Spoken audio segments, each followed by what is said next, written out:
Good morning and welcome to day Recording in progress. 2 of our ACSE meeting for October. We are going to ask for a little bit of flexibility in our schedule this morning. We're going to cover everything. We just aren't quite sure which order we're going to do it in because we're working on getting our folks online. So while we're waiting for that to happen, we're going to go ahead and get the day started with a call to order. So as soon as we can we do a roll call, please?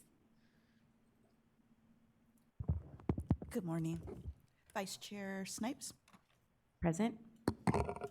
Commissioner Graff, Present. Commissioner Hamilton, Here. Commissioner Liu, Commissioner Lopez, Commissioner Mishad, Present. Commissioner Oyakawa, Commissioner Ruiz, Here. Commissioner Sorter, Commissioner Scott, Present. Commissioner Wilkins, Here. Commissioner Feimer. Here. That's roll call. Okay, great. So we're going to go ahead and go over really quickly. Before we go over the agenda, we're going to go ahead and stand up and do the salute to the flag. So if you can join me. I pledge allegiance to the flag of the United States of America and to the republic for which it stands, one nation, under God, indivisible, with liberty and justice for all. Okay, now we're going to do a quick review of today's agenda. We're going to start out the day with Commissioner, State Board of Education, and our Director of State Special Schools liaison reports. Then at 10 o'clock, around 10 o'clock, with some flexibility, we will hear from our Special Education Director. Then at 10:45, we're going to move into some internal planning and discussion with Operations and Planning. And then 11:15 will be our Policy and Legislation Committee study session.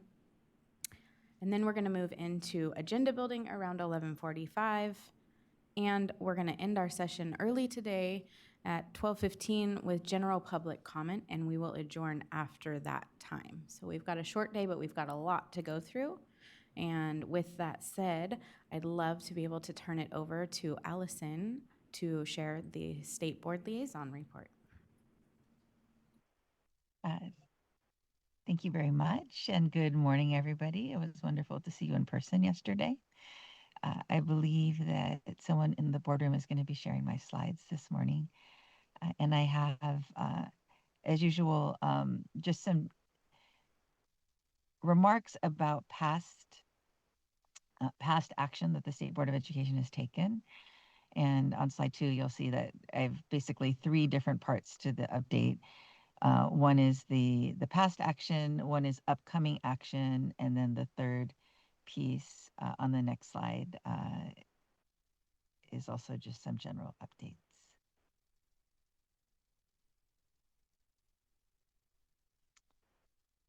Thank you. So there you could see the 3 different parts. And so that'll be essentially from here on forward. Thank you for the suggestion. We'll be using a slide deck, and we'll follow this routine each time we give the liaison report. So jumping right into past action, on the next slide, you will see the assessment item. And usually each meeting, each state board meeting, we have a large, what we call a mega item for assessment. That's one of our primary roles. And so at the September meeting, I'd just like to update everybody that the board took a number of actions related to assessment as it pertains to students with disabilities. And some of the key takeaways were, number one, the student score reports for all of the tests listed, the science test, the Smarter Balanced Summative Assessment for English Language Arts, and for mathematics, and for the Spanish assessment. It was discussed and passed that a number of improvements have been made to those student score reports. And those are the reports that come home in the mail or get sent to the families and the parents. And so the goal was to include more detailed information and visuals for parents to understand performance, strengths, performance gaps, individualized growth, so that we can align support more responsively. And so you should expect to see those this summer after the statewide assessments are administered, next spring. So in this next upcoming academic year at the end of the assessment time. Also, we have mini performance tasks, as the name suggests, for the science test. And so we're excited about, really, it's a bank of state science performance task assessments. And as the name suggests, they're authentic. They're centered on allowing students to make sense of what they're learning in science, and intentionally designed to be accessible for diverse learners. And research really shows that this type of assessment provides a more accurate picture of what students truly understand and can also do, while giving teachers some more valuable insight about how to inform their instruction. And so these mini performance tasks are going to be completed and available by the fall of 2026. So about a year from now.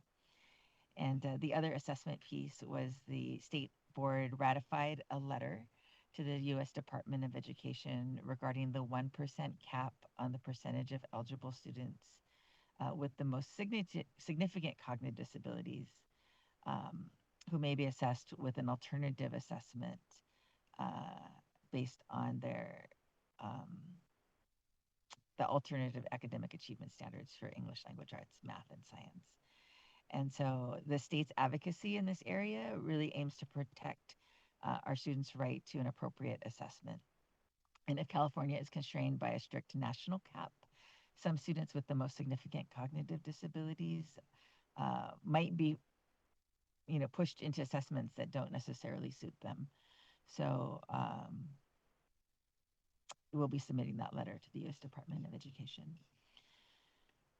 On the next slide, another update is that we had information shared with us on an initiative called CCGI, which stands for California College Guidance Initiative.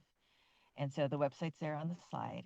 It provides free college and career planning tools to all public school students in grades 6 through 12. And that middle school component is really important, that it doesn't start in high school only, but it starts all the way back at 6th grade.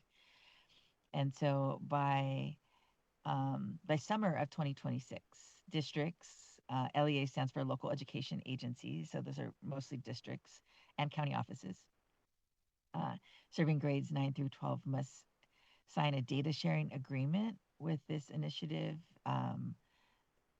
that allows student course enrollment and completion data from their student information system, which allows the college guidance initiative to provide student course enrollment and completion data from.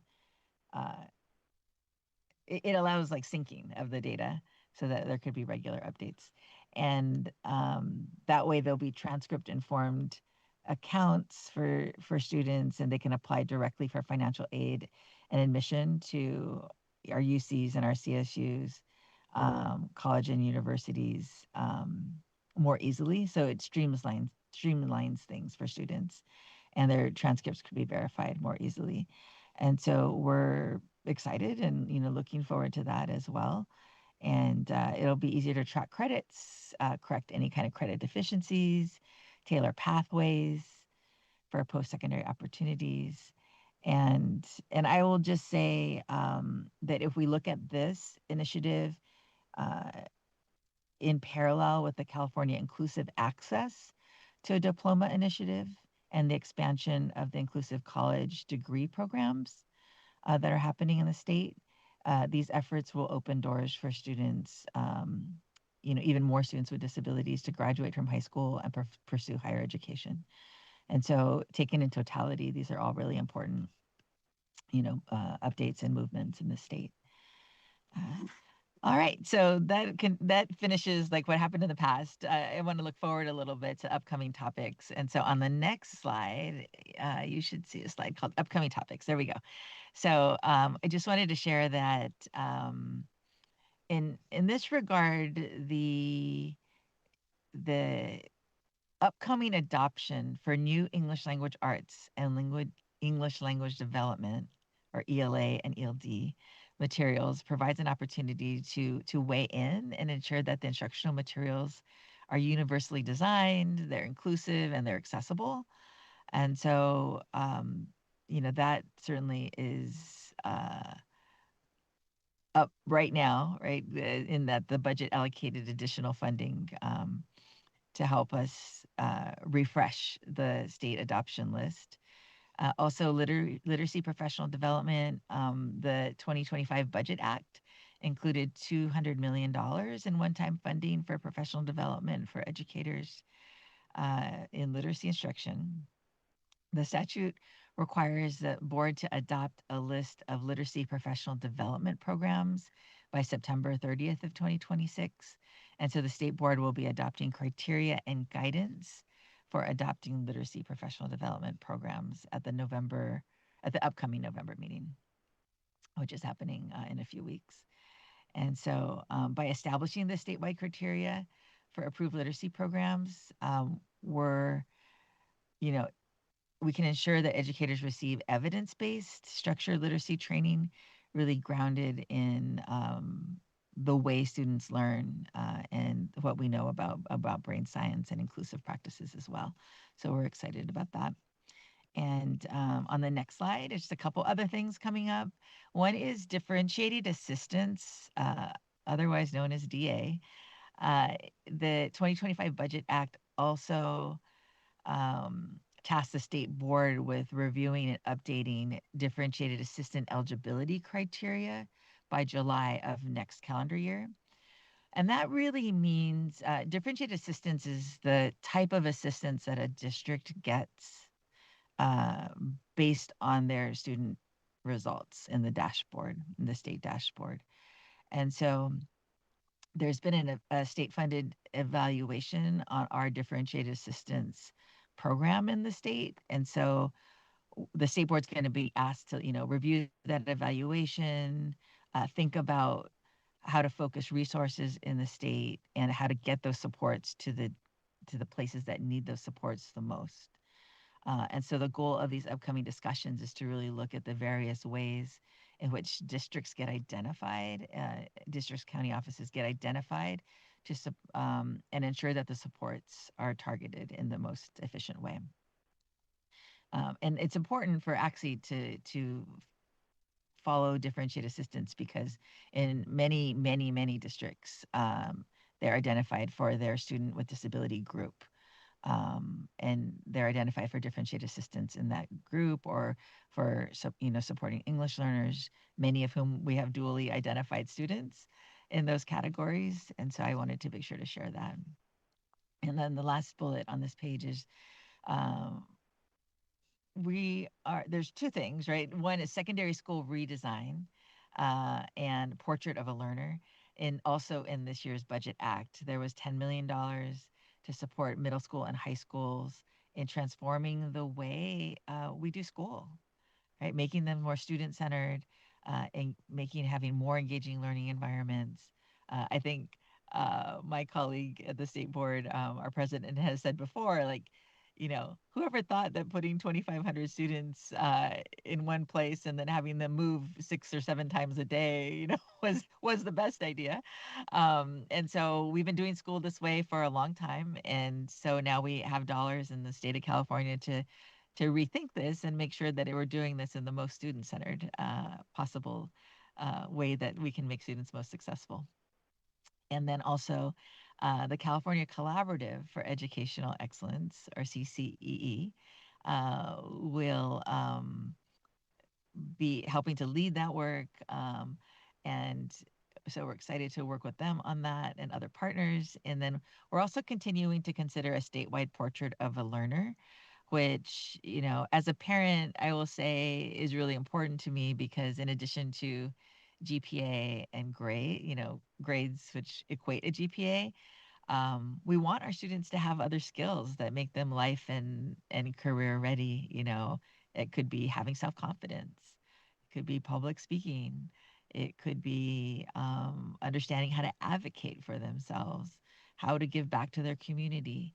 And so a portrait of a learner helps to capture the well-roundedness that we would like to see and have our children, be able to have to thrive in life. And the last upcoming topic I'll share, and then I have 2 more slides after that, is the personal finance graduation requirement, or Assembly Bill 2927, is a new standalone course in personal finance that's going to become a high school graduation requirement. And that will commence as a requirement for graduation in the 2030-31. I can't believe I'm saying that year. It sounds so in the future, but it's right around the corner. And what that means is that beginning with the school year 27-28, that public schools will be required to offer this course. And so the State Board of Education will also approve a curriculum guide outlining the topics and providing resources for this course so that school districts have resources to look at. And of course, we know for all of our students, personal finance is really an important opportunity. Again, I'll say as a mom, but also as an educator, for real world readiness, right? For independent living skills, for our students with disabilities as well, and is one of the cornerstones of self-determination. And so we wanted to share that with you this morning. And then finally, just recently, as you might have seen in the media, our statewide assessment results have released. If we go to the next slide. And so I just wanted to share just very briefly that if you recall yesterday's CDE's presentation on the annual performance review, noted that the assessment data isn't yet available, but that's because the APR includes specific indicators and calculations that haven't been completed yet. But the state has released high-level aggregate data. And so on this slide, you can see that performance of the students with disabilities subgroup in English language arts and math, English language arts on the left, mathematics on the right, a comparison of 23-24 to 24-25 on this slide. And the high-level takeaway is that all subgroups are showing gains and trending in the right direction. And they're modest gains we had in ELA and math compared to last year, but you'll see, a slight gain in both ELA and math. And so, there's we have a CASP website if anybody wants to dig in deeper. And the commission may also want to consider inviting the California Department of Education Assessment Division to do a presentation on assessment results for a deeper dive, and especially once those specific indicators and calculations have been completed as well. And then finally, I'll just share that on the last slide, I know that ACSE and our commissioners, you've been really interested in the Community School Partnership Program. And so I just wanted to share that yesterday, as we were meeting in the boardroom, there was a meeting happening also in Sacramento with the 8 different regions in California that support the community school effort. We call them RTACs, or Regional Technical Assistance Centers. And they meet regularly with our state Transformational Assistance Center, which is now housed out of the Sacramento County Office of Education. And they meet in something called a community of transformative practice. And so in their meeting yesterday, the group focused on inclusive practices and adult learning to support student success, led by Kristen Wright. And they really included powerful activities on belonging, accessibility, versus accommodation, and really work to address barriers to learning. And so the reception was really, the room was full of excitement, and I wanted to share that because I think this is really a way and part of our goal of ensuring that students with disabilities and all students really are cared for, and intentionally we're drawing out their needs within this broader, umbrella of the community schools work. And in addition, it's not on the slide, but I'll share that the State Transformational Assistance Center is leading a series of webinars focused on sustainability of the community school program. And so we'll make sure as follow-up that as commissioners, you get that flyer. If you haven't already, I think 2 of the webinars have already started, but there's maybe 4 remaining in the series. The first one is focused on the expanded learning opportunity program dollars and efforts. And the second one was focused on the LCAP and the local control accountability plan. And so I've made the request that some of the future ones also focus on intentionally supporting our students with disabilities and our students, our English learners, and our students, our student groups. So that's it for my report today. And again, thank you very much. And I just also want to thank Kate Dove, our State Board of Education staff member who supports us in all of this work as well. So thank you. Thank you so much, Allison. Do we have any questions from commissioners or comments?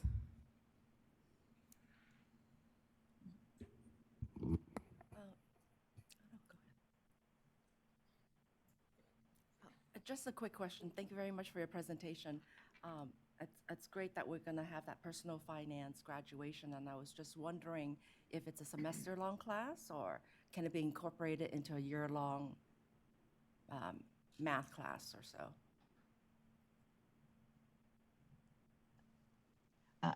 I do believe that is as a requirement, it's a standalone course.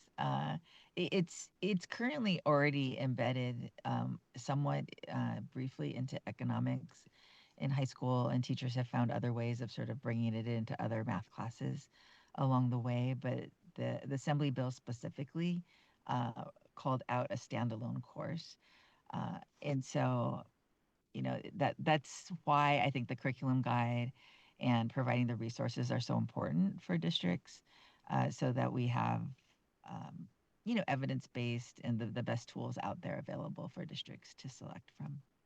I see. Thank you very much. Thank you. Commissioner Michaud, thank you very much for the presentation. Always appreciate hearing from you. You had mentioned that there's going to be a letter sent regarding the 1% cap. Does the board have any idea if there, or what could come from that? That is a good question. I think that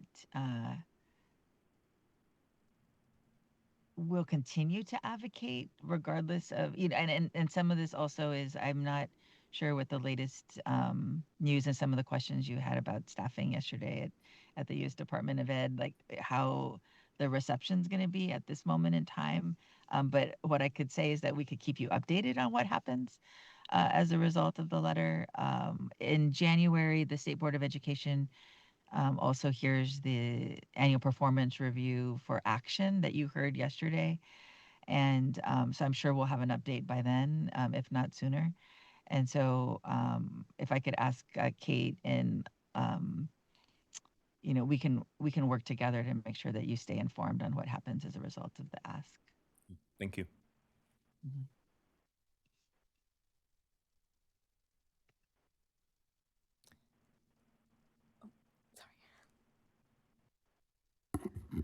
Thanks so much for that report. Especially wanted to address the research that will be done to see which is the best way for middle and high school to have classes instead of having the 5-6 sessions, to see which is the best way for it to be done. My son, who was in special education for his high school career, in order to have him have a similar curriculum to special education, he's autistic and he was moved from class to class, which did not do it. He did not do well. He had a lot of behavioral problems. And then when he went to transition school, where he had one teacher, he was in one class, he really thrived. So hopefully they will also look at what is best for our students in special education. Thank you for that comment.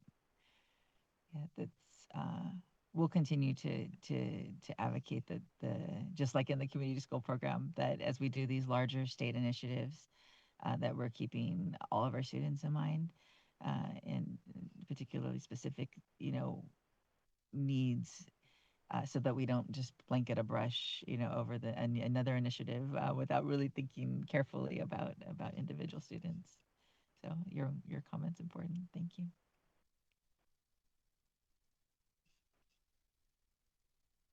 Okay, thank you so much, Allison. We're going to go ahead and transition to our State Director of State Special Schools report now, and we'll just take a short minute to be able to get our presentation and presenter set up online. Thank you.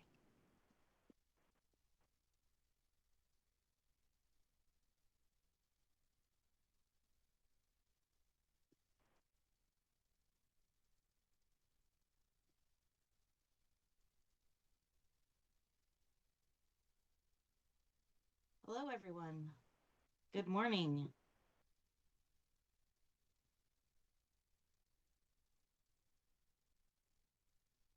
Good morning, commissioners and community, school board members as well. I have a few comments, a few updates to share with all of you this morning.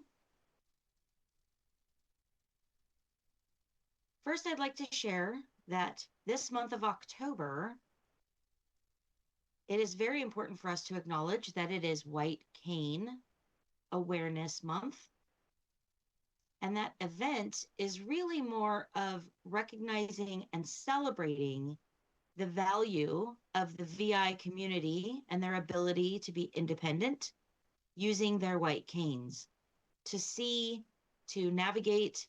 Often schools will host and celebrate and acknowledge White Cane Day and the importance of how to use this as a great access tool for our VI students, visually impaired students and adults.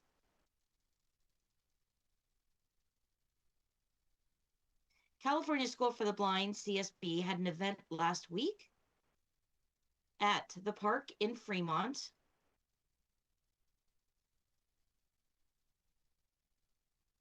The second thing I'd like to talk about is Assemblymember Gallagher made it happen for all of us by passing a new bill called ACSE 112, if you will, acknowledging and recognizing Deaf Awareness Month annually. That will be the month of September. It started this year. We always have celebrated, but typically people will have a lot of misconceptions of what deaf individuals and their lives look like and who we are.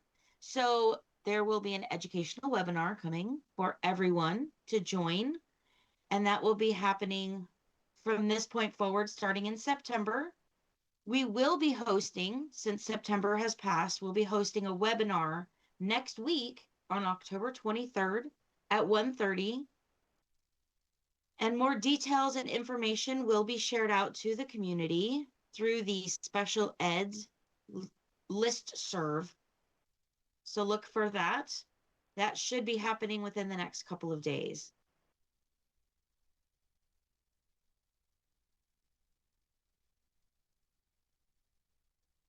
The last ACSE meeting that we were there, you all had an opportunity to hear our presenter talk about educational interpreters. And I'm sure that all of you felt that that information was very resourceful and very helpful in recognizing how our deaf students navigate public schools and use of educational interpreters in public schools. That work is still continuing.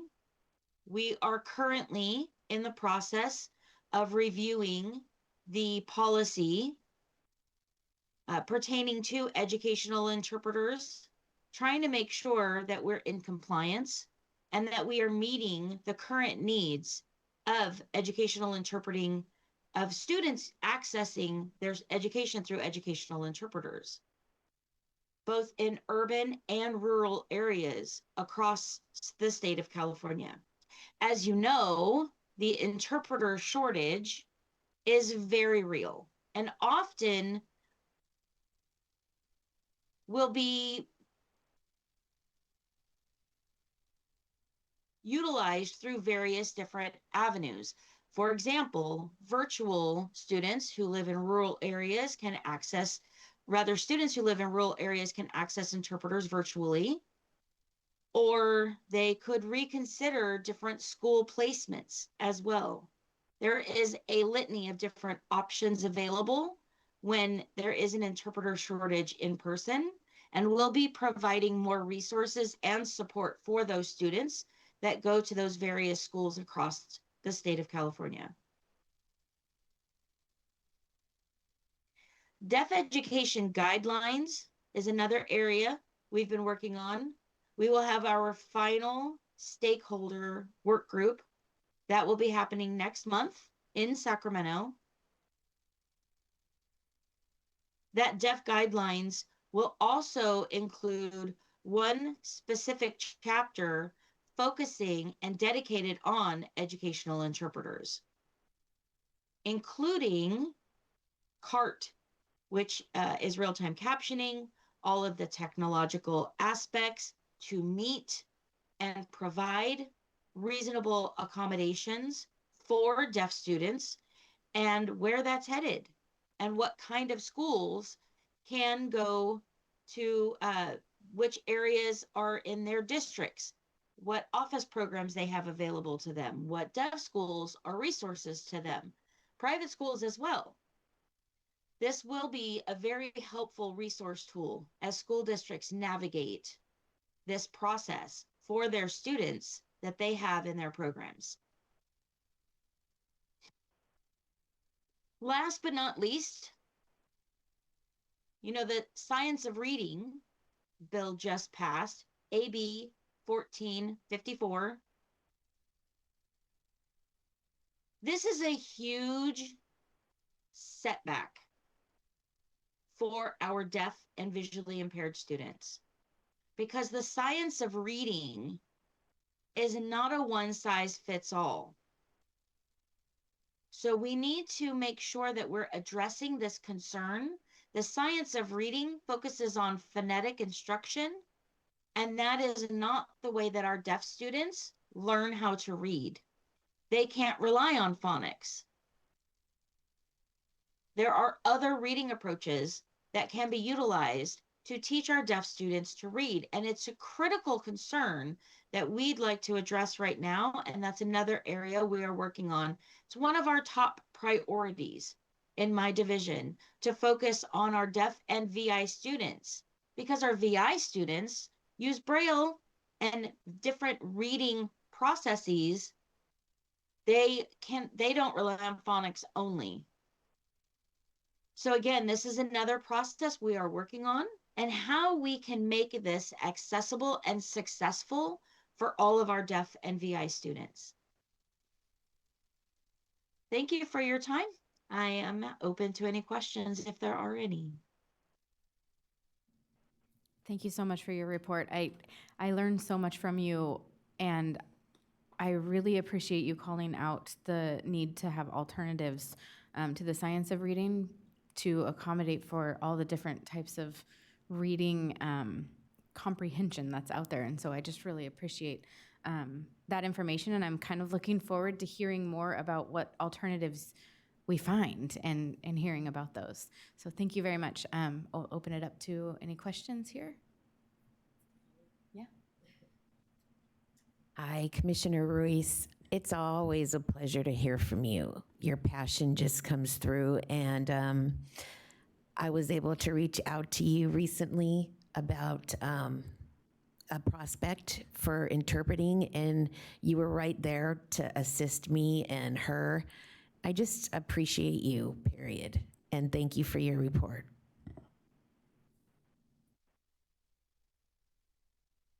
You're very welcome.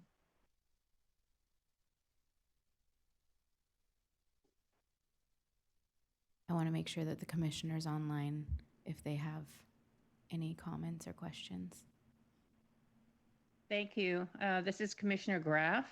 Yes, thank you so much for your presentation. We're hearing nationally about cuts that have occurred to programs for deaf-blind centers and so forth. Has that impacted California? And if so, how is this being addressed? Thank you for bringing that up and asking that question. Really, as this point, there's no cut for our California programs, meaning our deaf schools and our blind school. They're not affected because we are currently getting the majority of our funding for all three schools are funded through our state, not through the federal government. So we are doing fine for now. We also get several funds that all school districts receive, like federal transportation, nutrition. We also get IDEA funding, and thus far they're all secured. And that's a huge thanks to the special ed director, Dr. Rachel Heenan, to ensure that we're getting that funding from the federal government. Yeah, that's great news. I'm really pleased to know that. Because I know in the state of Washington, they did receive cuts, and the state is now trying to pick up, where the gap is.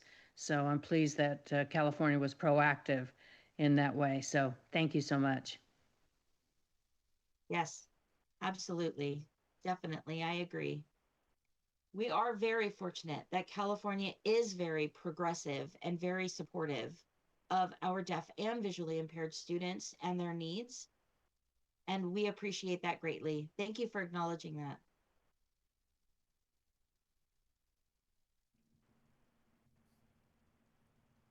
Do we have any other commissioner comments or questions online or up here? Okay, seeing none, I'd like to say thank you for joining us, and we're going to go ahead and transition into our commissioner liaison reports. And before anyone gives reports, if you have any, and I want to make sure that there's no pressure to have one because we were just talking about liaison assignments. I want to take a minute to review those assignments. I had an opportunity to connect with most of you in between August and this session, and I want to make sure that the assignments that we discussed are what you're expecting, so that in February, when we come back, we'll be able to move forward with having our regular liaison reports. So, Ruiz, we have you with the State Senate staff and FECs. And Commissioner Sorter is going to liaison for SEACO, SEACO. We've got Commissioner Wilkins with State SELPA. Commissioner Graff is going to work with CARS Plus and CCEE.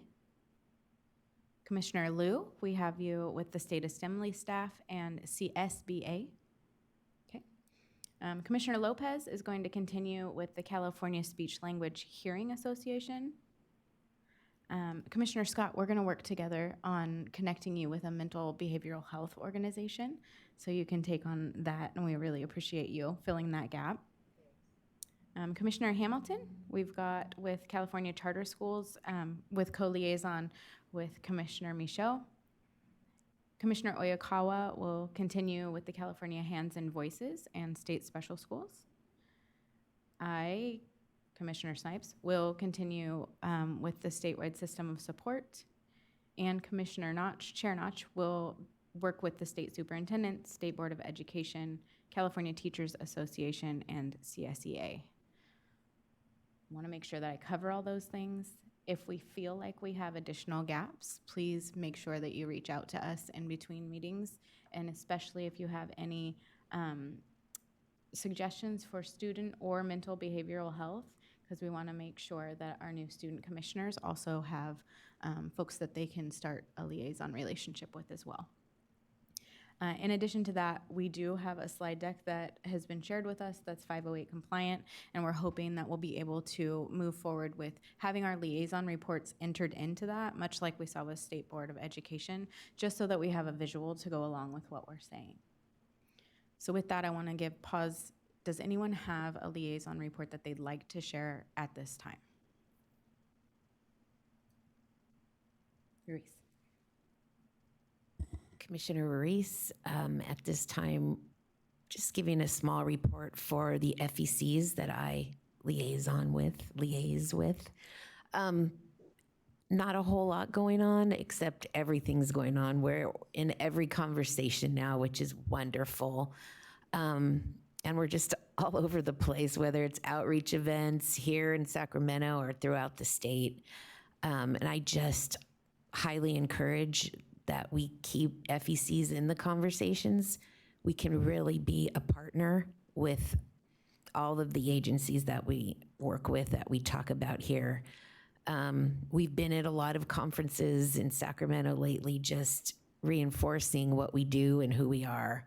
So I think that's about it. Thank you to Rob and Ryan and Seeds of Partnership for really just working tirelessly to get us out there and make sure we are accessible to parents and families. Thank you. Commissioner Liu. Just a quick report on CSEA, California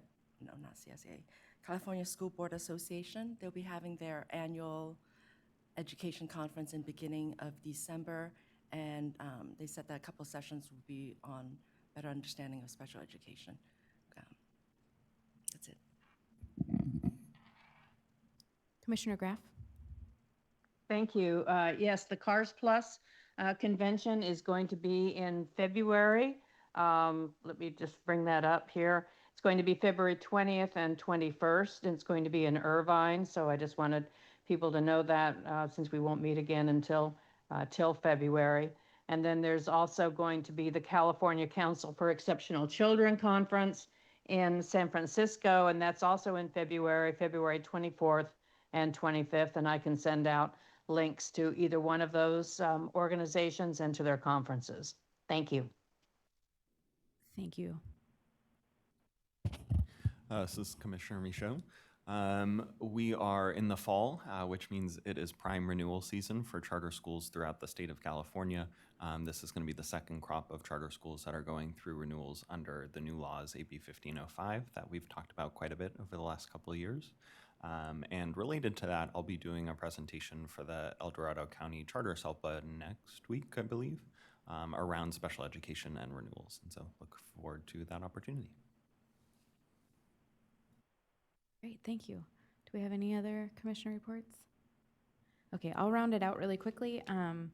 My report is related to the statewide system of support, and I just have to call out ACSE. They just hosted their third early childhood symposium in San Diego last week. It was an incredible success. It was very well attended. Over the 3 sessions, they have increased in registration probably by about 100 each time. And so it's very well attended. It's so appreciated to have a space for early childhood specific topics. And we just really appreciate having that space to go and participate and learn from each other. The keynotes, the breakouts, and the overall just energy was so great there. Dr. Heenan got to share our most recent data, and we got to celebrate that we are still seeing progress in our Indicator 6 data.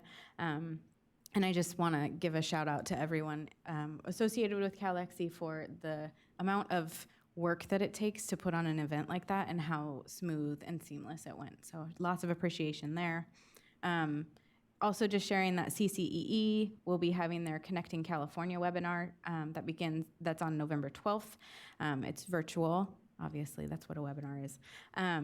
But they're also working on clarifying the purpose of the levers and basics tools, which are two tools that are used often to support strategic planning and differentiated direct technical assistance and compliance monitoring. Recently, we've also seen updates to the statewide technical assistance resource hubs. So on CalTAN and the statewide system of support resource hub, there are new resources available and updated resources from technical assistance providers. And then also just calling out that there's a number of statewide system of support technical assistance resources on a platform called Araya. And that's a research-based resource hub that's been developed and vetted by experts across the UC and CSU system. And it's designed for educators, but also teacher educators and leaders across the state. So it's exciting to see that just another connection to higher education and those resources to really round out that whole continuum. So that is the report from System of Support and a little bit beyond. And if we have no other liaison reports, we can move into public comment related to this item. So if there's anyone in the room who would like to come up and make comment, please line up now. We have the slide up for public comment, and it has the dial-in number, which I will share right now, 717-908-1926, and the participant access code for that is 1166083, followed by the pound sign. And I'm seeing no public comment in the room, so we can give pause for anyone who would like to dial in.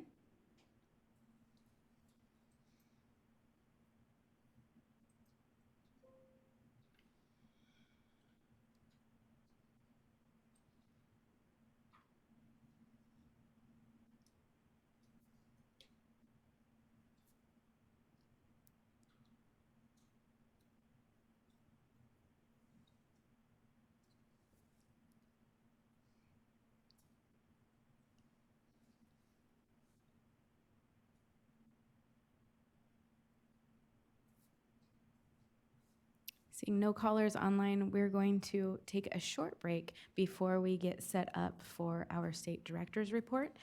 We're going to take 5 minutes now. It is 9:47, so 47 plus 5. We're going to come back at 9:52. And I just want to give a really quick note. Today, the Great California Shakeout. It's 10:16, and at 10:16 a.m., there might be some noise on our phones for an alert. This is just a drill, but we might just have to take a second for things to calm down, and then Dr. Heenan can continue. So I just wanted to take note of that. It will be a drill. Everything will be okay. Okay, we'll see you back in 5 minutes.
All right, welcome back. We're going to go ahead and get into our next agenda item with our State Director of Special Education's report. Dr. Heenan? Good morning. Does the mic work? Perfect. Okay. Good morning, everyone. Good morning, commissioners, Vice Chair Snipes, and all the commissioners online. It's wonderful to be here today on behalf of State Superintendent Tony Thurman. I want to thank you for allowing me the time to come to present today to talk about what's happening in the Special Education Division at the state level, at the federal level, and more. So today, in a short amount of time, I'll be covering quite a heavy agenda. Of course, I'm going to always start with a celebration of the 50 years of IDEA.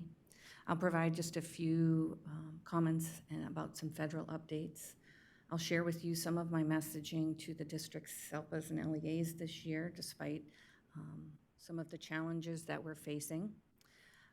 We'll review some highlights on the data we talked about yesterday, really focusing on our commitment to ongoing growth, and provide an update to you on the finality of the bills related to special education that our governor has just signed or vetoed.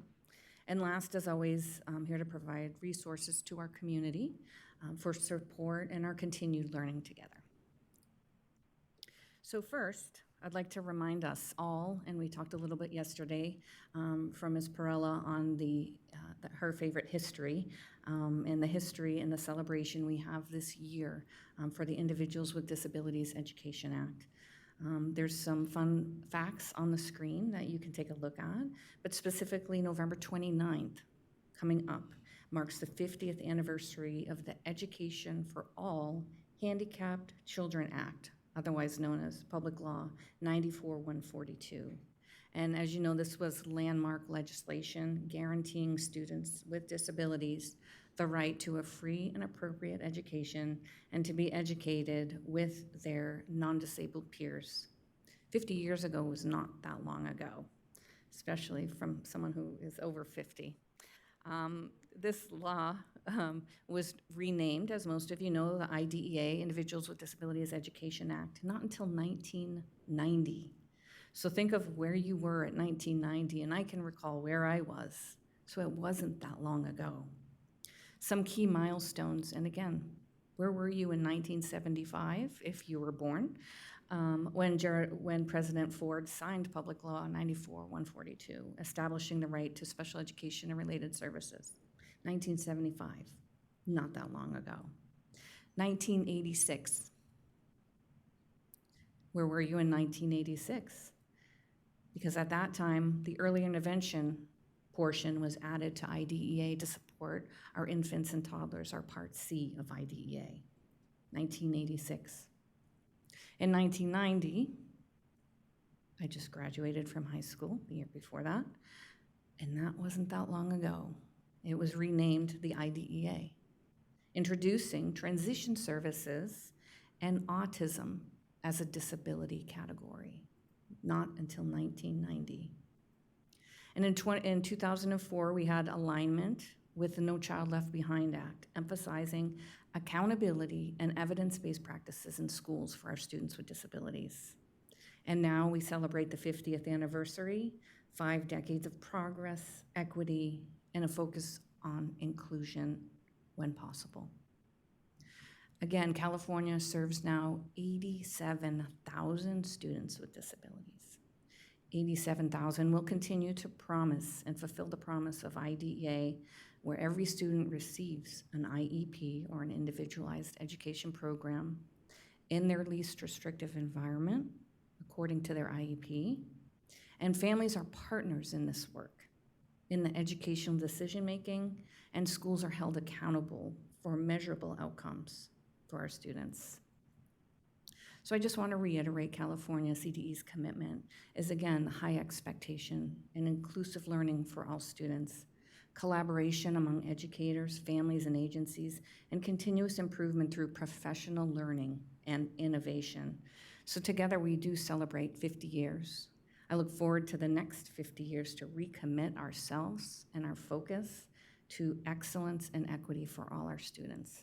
So if you get a chance to go out into our LEAs, our school districts, our communities, our SELPAs, and even at CDE, I want you to look for the celebrations happening throughout these agencies and look, and we'll see at CDE, we're looking for some celebration for our next board meeting to continue to celebrate the progress we're making for students with disabilities. Now, I'd like to provide you a little bit of information on recent federal updates and CDE's response to some of these happenings. In your packet, you probably have a little bit of a different presentation or some different slides. I created this presentation, I started about a month ago. And within that month, we've had significant changes. Therefore, my presentation has morphed probably last week, and I appreciate IT and Denise, her flexibility, and every time I send her a new one and say, wait, something new has happened. Wait, I need to do this. So my presentation has morphed probably greatly from your initial packet in there, so we'll make sure that you do have the updated presentation. So as most of you know, we've had some significant turmoil in the U.S. Department of Education, and it has touched many offices in the Department of Education, and that includes the Office of Communication and Outreach, the Office of Elementary and Secondary Education, Safe and Supportive Schools Departments, Migrant Education Department, and of course, OSERS, the Office of Special Education and Rehabilitation Services. For most of you who know, and some might not, OSEP stands for the Office of Special Education Programs. It's a division within the U.S. Department of Education, and it's one of the few federal offices that's entirely dedicated to the needs and rights of children with disabilities. Specifically, OSEP, and a lot of people say, what do they do? They administer IDEA, the Individuals with Disabilities Education Act, Part B and Part C. So that's ages 3 to 21 for Part B, and Part C is the early intervention, birth to 3 years old. They monitor state compliance with federal special education laws.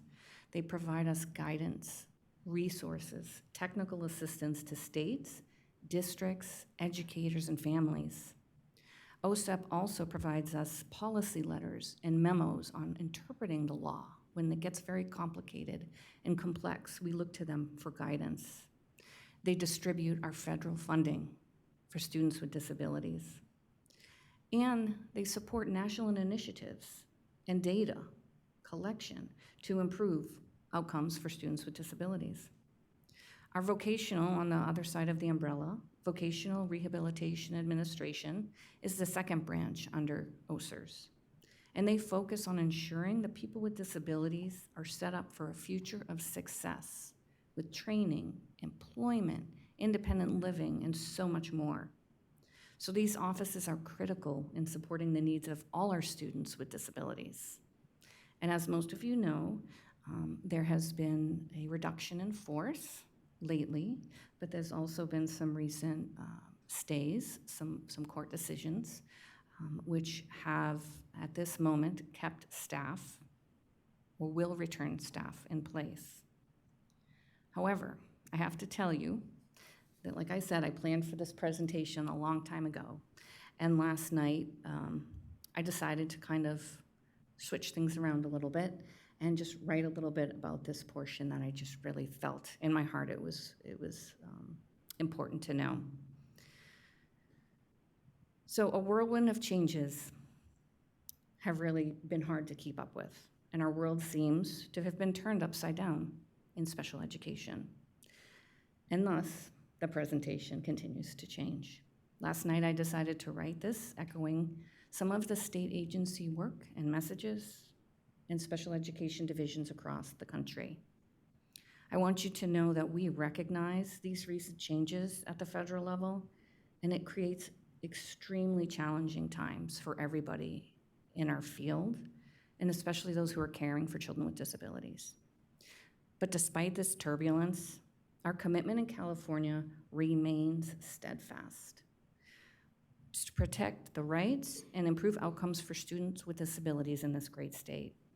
Know that the California Department of Education and the Division of Special Education recognizes the uncertainty that the recent proposed federal reductions in force, or the RIF, they call it, within the U.S. Department of Education may cause for state leaders and local leaders. And we want to acknowledge that concern that accompanies such national changes, but also provide you with reassurance and clarity regarding California's ongoing responsibilities and commitment to children and youth with disabilities and their families. At this time, and I must reiterate, there have been no changes to the Individuals with Disabilities Education Act, or IDEA, or its regulations. Funding remains intact. Both state agencies and school districts remain legally obligated to ensure a full implementation of IDEA. All IDEA requirements remain intact. This includes providing eligible children and students with a free and appropriate public education in their LRE, their least restrictive environment, conducting timely evaluations, ensuring procedural safeguards, and maintaining all other assurances that are tied to the receipt of federal early intervention and special education funds. It is critical that we all understand this. While the federal landscape may be shifting administratively, the rights of children with disabilities and the responsibilities of this state, all states, and the districts remain firm, and they are in place. Know that CDE's Special Education Division is actively monitoring developments, and we're working closely with our state superintendent, with our board, with our executive staff, and other national partners to stay informed and be responsive. So our commitments to provide you with timely information, technical assistance, and support to maintain the stability and compliance throughout this period of transition. So we stay the course. Our commitment remains focused on our mission, and that's to improve outcomes for students with disabilities. We lead with purpose and not pause for direction. Every one of you matters in uplifting and protecting IDEA and its promise. So we deeply appreciate you, the board, and everybody watching, our LEAs, for your commitment to the special education students in the state of California and our families to remain consistent and professional throughout this time. So please know CDE remains steadfast in these beliefs and our shared mission for every student and every child with disabilities in California. So if you have questions, please reach out to my office. We're happy to listen, to talk with you, but to ensure the commitment remains strong. Our children are depending on us, so we continue the work. One area I do need to make you aware of, another change and a cut that did directly impact our support to the field of special education. There is a grant, and we lovingly call it the SPDIG, the State Personnel Development Grant. And it's a federally funded grant under the IDEA Part D. And the grant award was for $2 million for 5 years. Its purpose was to strengthen state and local capacity to improve outcomes for students with disabilities through professional development, coaching, and system alignments. The grant focused on pre-service collaborations with universities and interagency partnerships to improve transition, support early learning, and expand inclusive practices. So the SPDIG wasn't a grant for direct service. It's a system improvement effort designed to build sustainable practices and benefit all students across California.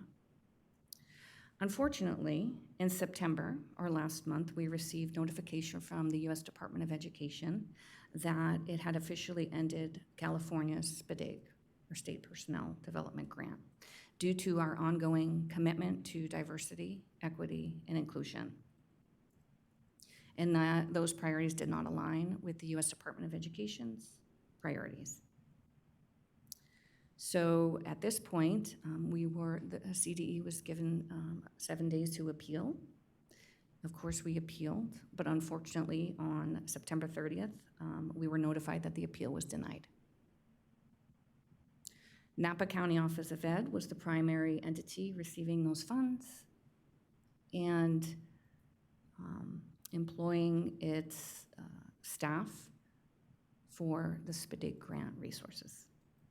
So looking ahead, California remains eligible to apply at the next SPDIG grant cycle, and we will do this accordingly. But again, we will continue to focus on our commitment to diversity, equity, and inclusion in California. Again, despite the turbulence, my message to LEAs and leaders has been very clear, and everybody's time here in their role is limited. So we can't wait for Washington. We can't wait for anyone. In our time as in leadership, my question to staff is, what legacy are you leaving behind? Some staff will retire in 1 year, some 5, 7, 2, 3. So to really put your head down at night and think of what legacy, what work am I doing that's truly impacting students? That's what I'm asking our leaders in the state. Remember, California leads by example. Regardless of zip code, background, or ability, that they have the opportunity to learn, thrive, and succeed. The work will continue here regardless of the national concerns and challenges we have at this time, and we will continue to focus on inclusive practices, early intervention, improving outcomes. And our strength is in our systems and our partnerships, especially with you on the commission. SELPAs, LEAs, families, community partners, we need to remain united in the vision that all students with disabilities continue to deserve high-quality education and full participation. And now is the time for action, is what I tell them. It's the most powerful statement we can make, is to keep doing our work, investing our educators, supporting our families, and building systems that last beyond any political cycle. But how? So my message is we need to refocus on our data. Our school districts, our SELPA leaders, our district leaders, focus on the data and the mission of each school district, of each special education program, and the why they do this work. Remember, this commission, as well as many of our constituents, CDE partners, created the mission and vision for the California Department of Education Special Education Division. I believe it was finished last year. Took about 2 years. We heard from many voices, and we tried to make sure that everybody's voice was included in this commitment to our vision. When we all work together, what is the outcome for students with disabilities? And then the mission of the Special Education the Special Education Division is listed there. And again, we are always focused on improving outcomes. We are driven by our collaboration with school districts, families, and educational partners. This slide was shown yesterday, and again, it's something that we have to keep reiterating. We have over 876,000 students with disabilities in this state. Sometimes it's hard to fathom that number, 876,000 students with disabilities. Some great questions came yesterday of the why. Why is this happening? Have we looked at, and we're looking right now at assessment practices, early intervention. We're looking at initial assessments. We're looking at multilingual assessments. So really digging into the why. Ms. Perella made a great point yesterday, and as we see our general ed numbers going up, we're obviously going to see that increase happening to where it's 14% at this time. Again, just a very simple visual that we continue to show our upward trajectory of identifying students with disabilities, as you can see during 2021, 22, and even the beginning of 22, 23, those were our COVID years. So a lot of our students were kept at home. A lot of our data systems were not reporting accurate data, et cetera. So we did see a dip, but now our students are back in school. Again, and this is like my favorite slide, and I have the National Association of Special Ed Director meeting next week when all our state directors come together, and I'm going to show this slide to my colleagues in Wyoming, Vermont, Alaska, North and South Dakota, because their total populations are not even equal to the number of students with disabilities in California. Therefore, as just a reminder, when we see a 1% gain or even a 0.5% gain, we're looking at thousands of students. So each increment of progress is huge in California. Again, my message from last year continues this year with a celebration of growth. I just want to remind you some of the data you looked at yesterday. Their targets were either 0 or 100%. To show if we met the target. Very difficult to be perfect. My message is we are in a consistent, focused system of improvement, not perfection. And we're starting to see our numbers as a whole in the state and even with students with disabilities moving in the right direction. When we have the right system in place, and Vice Chair Snipes talked about our state system of support, our partnership with CCEE. We're seeing these data improvements, and we'll continue to infuse our technical assistance providers in where necessary, but we're in the right direction.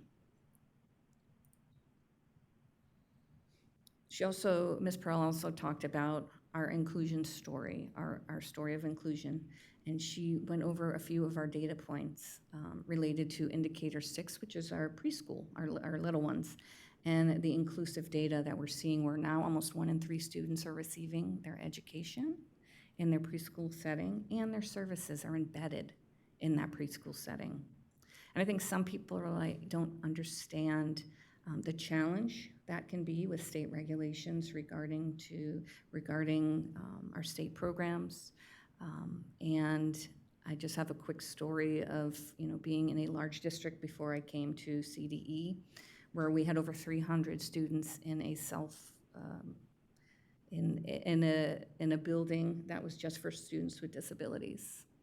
A year later, we started our inclusion push and put our Child Development Center programs on the same campus. And yet we're told, your kids can't play together. They are on the same campus. Are we supposed to put cones up, a fence up? And so some of the regulations that adults have put forth were preventing this. Did we stop there? No. We came together as leaders, as adults, from both programs and said, how do we make this work? So not only did we have, over some time, not only did we have our kids playing together in the playground, we had our students co-enrolled in that program, in our Head Start programs, and it grew and grew and grew. So my message is, when we hit one obstacle, we turn around and open another door, because there is a way to make this work, because it's for kids. So I know that the preschool data, again, for those who maybe didn't see yesterday, we're continuing to see the numbers, the trajectory move in the right areas. And I think one of the data points that stuck out for me was home. And I know we talked about a lot of parents holding their babies home during a time of uncertainty during COVID. And we're now seeing parents now returning their students, their little ones, to preschools and understanding the importance of early development. So this was really some large data improvement that we are looking at.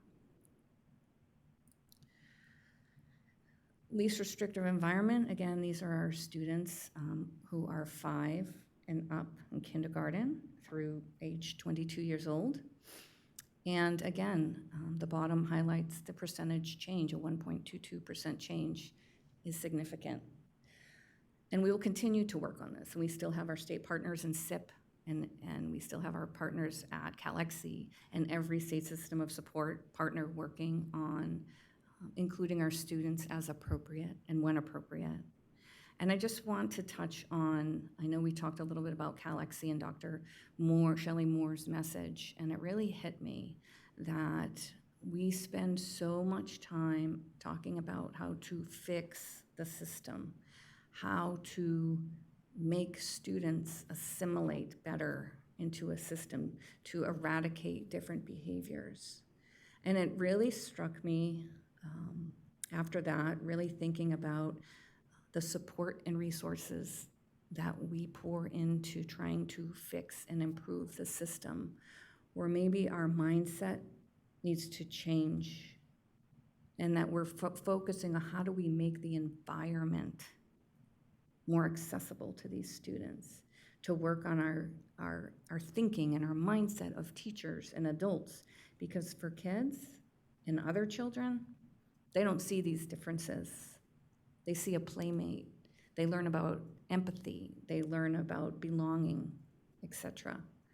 So as we continue, and we will always continue, as this federal requirement states, to work on including our students as much as possible with standards-based curriculum, we also have to take a look at the systems and how and who we're educating and what we are trying to quote-unquote fix. Maybe we start changing the environment and not the kids. Now quickly, I'd like to provide just some updates, some board updates, budget, legislative updates, and share in closing some resources with you. A few items possibly going to board in November is we have a modification to California Code of Regulations, Section 3043, and it clarifies that LEAs must consider the least restrictive environment in making determinations for extended school year, or some people call it summer school. So to make sure that our students' unique needs are addressed, and not every student is put in the same summer school program because that's the only program that's operating at this time. We're looking at the eye of individual. The next area we're looking at is to really align the language for early start eligibility criteria used by school districts and regional centers. Right now, there's a difference in criteria. We want to align that to make sure all our families are receiving the supports from birth on from the school districts and the regional centers using the same eligibility criteria. And last, as we talked about yesterday, our annual performance report is going to the board as required by law from our federal government. Nothing new for state budget updates. As most of you know, $1 million of general funds were allocated to our CCE partners to take that template everybody was talking about yesterday and digitize it, to make that template accessible to all school districts who use whatever student information system, so that our families and students have a voice with the new IEP template. There was also $1 million that is given to CDE to translate that template into the top 10 most common languages used in California, ensuring that this template is accessible to all families. There was one-time funding that was given to California Department of Education to expand its technical assistance network, or CalTAN, where many of our school districts go to receive information, to receive resources, to receive support, to help improve their districts, to improve outcomes for students with disabilities. Some legislative bill updates that I wanted to make sure that you knew. AB 784 was chaptered. That means it was signed by the governor, and that law was specific to clarify that students who are deaf and hard of hearing can receive deaf and hard of hearing services only. So there was a lot of confusion in the field that there needs to be another eligibility, or there needs to be other services like speech and language, but that is not the case. A student might just need deaf and hard of hearing services tailored to their unique needs. So the law clarified that, and that was signed by the governor. SB, which is Senate Bill 373, was chaptered, which is signed by the governor, and it adds new requirements for the California Department of Ed to verify and certify out-of-state placements. So for students who have been placed in an out-of-state placement by their school district, CDE has some increased responsibility to monitor these students in the placements to make sure that their health and safety needs are met. The next one is 373, Senate Bill, and it basically would remove the IDEA amendment requirement from the LCAP and what we're trying to simply state. Did this go out? Can you hear me? Can you hear me? No? This one's better? Hello? You can hear me? Okay. And it's almost a piece of the inclusion that we're pushing, is that we don't want to be separate. We don't want to be an amendment. We're looking at the progress of students with disabilities in every plan a district has. Assembly Bill 1224 was vetoed recently, and that bill was authorizing the COVID-era 60-day substitute timeline. So this bill was, I believe it was last week, it was vetoed by the governor, wanting to make sure that students who have increased needs don't have a substitute in the classroom for 60 days who do not receive ongoing training, professional development, etc. Assembly Bill 1412 was also signed, and that just ensures that within 30 days of receiving transcripts from a student from one district to another, the school district has to implement or adopt that IEP or hold a new IEP within 30 days. Okay? We're making sure students who transfer from one district to the other receive seamless services. Another bill that just is not only for students with disabilities, but Assembly Bill 1230 was also signed. And it expands what the information on what must be included in a pupil's rehabilitation plan if they are expelled. So again, it's not just a special education bill, but it wants to make sure that students who are expelled are receiving all the services and supports they need if they have a 504 plan or an IEP. And the last thing I think was mentioned last time was AJR 7, and that went to our Secretary of State. And it's a joint resolution expressing the state's position on federal funding for special ed. And it's not legislation that alters state statutes governing program requirements, but it's basically a formal request to our federal government. And it's a resolution that calls for our U.S. Congress to oppose any reductions for funding that would negatively affect the impact for students with disabilities. And it's urging the President and Congress to ensure that services and federal funding for students with disabilities remain uninterrupted, and we'll continue that.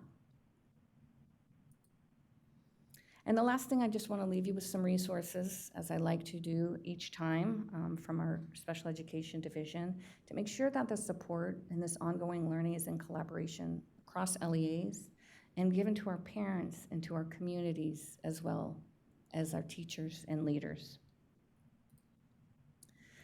I believe Seeds of Partnership was mentioned today, and the amazing work from Robin Ryan, who made this webinar series possible. Just wanted you to know we've been having monthly series now for almost a year, where we've had over 150 participants every month join us online. And there's such a variety of topics, and we're hoping that you can get this information out to your constituents, to your districts, to your families. We've had topics from improving relationships with LEAs, with families, alternatives dispute, understanding parents' rights and procedural safeguards, language development for deaf students and through American Sign Language and sign language use with babies. And there's so much more. So we encourage you to get this flyer out. There is a link for registration. There's a QR code also for the ease of registering for these sessions.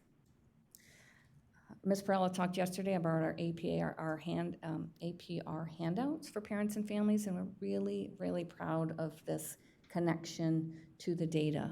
And it makes the data understandable for all of us instead of just looking at lines of percentages and pluses and minuses, but really on the impact of why this matters, what this means to parents.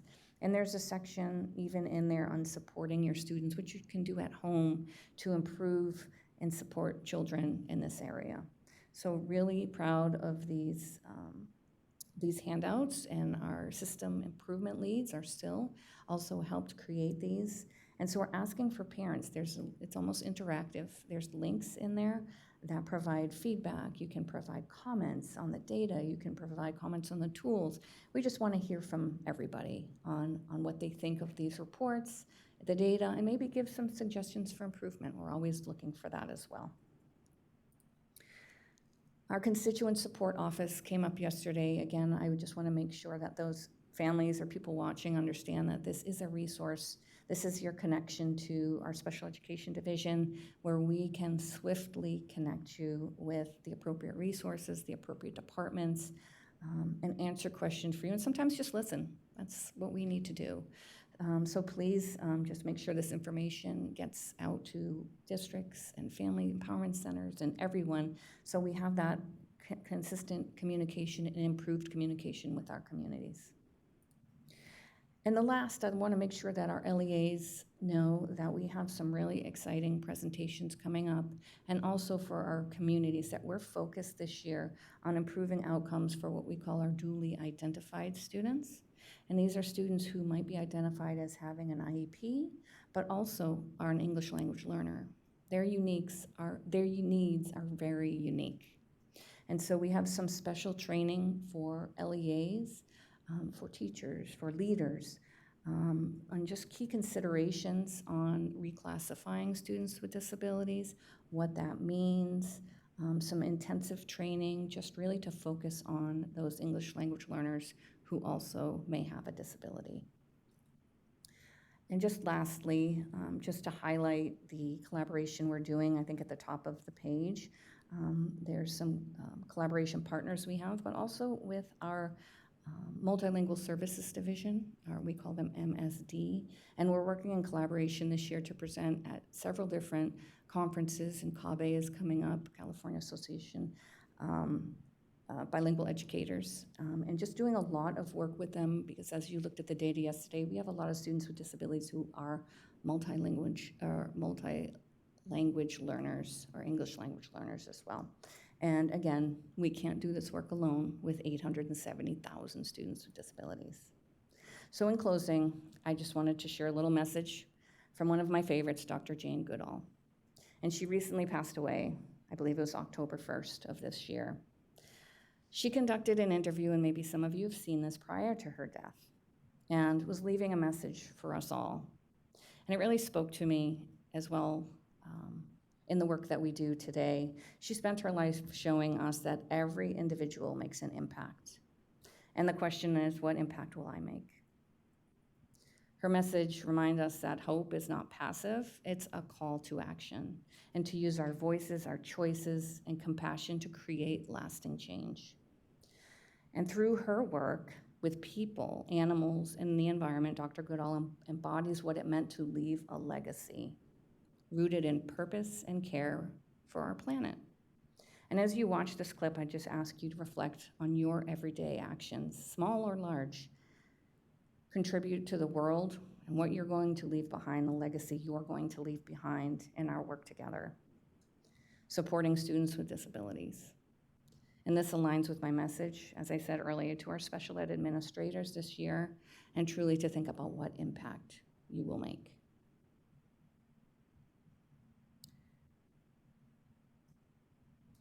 Should I just click play? Okay. In the place where I am now, I look back over my life. I look back at the world I've left behind. What message do I want to leave? I want to make sure that you all understand that each and every one of you has a role to play. You may not know it, you may not find it, but your life matters, and you are here for a reason. And I just hope that that reason will become apparent as you live through your life. I want you to know that whether or not you find that role that you're supposed to play, your life does matter, and that every single day you live, you make a difference in the world, and you get to choose the difference that you make. I want you to understand that we are part of the natural world, and even today, where the planet is dark, there still is hope. Don't lose hope. If you lose hope, you become apathetic and do nothing. Above all, I want you to think about the fact that we are part, when we're on planet Earth, we are part of Mother Nature. We depend on Mother Nature for clean air, for water, for food, for clothing, for everything. And as we destroy one ecosystem after another, as we create worse climate change, worse loss of diversity, we have to do everything in our power to make the world a better place for the children alive today and for those that will follow. You have it in your power to make a difference. Don't give up. There is a future for you. Do your best while you're still on this beautiful planet Earth that I look down upon from where I am now.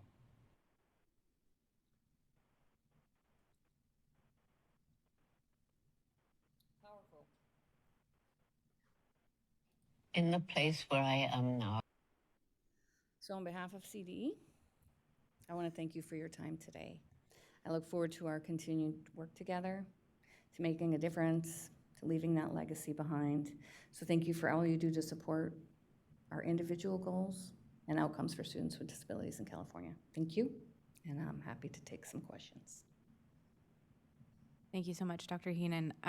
I think that, of course, Dr. Goodall said it better than I ever could, but I think when you hear the words that she was speaking about climate change and about ecosystems being destroyed, we can apply that directly to what's happening in our nation right now. And I just have to thank you so much for your calm leadership in that presentation, where you remind us that this is a very emotional time for many of us who deeply, deeply feel the work that we're doing and live the work that we're doing, whether we're parents or whether we're in the field working. And it's so important for us to remember that we can channel our emotions and the way that we're feeling into very professional action. And so I think that that was such a nice reminder for those of us who do feel this deeply. And I just have to show appreciation for transparency and staying steadfast in our vision and our mission as a state to support all of our students, specifically those with disabilities. And it's reassuring to know that things aren't changing right now here, and I'm thankful for you saying right now here. So I appreciate your presentation. It made me very emotional, especially that last line from Dr. Goodall, knowing where she is now, looking down on our world. But I think it's a good reminder for us too that we have a platform, we have power, and we need to use it, and we need to stay professional and very focused on how we're using the platform that we have. So thank you very much.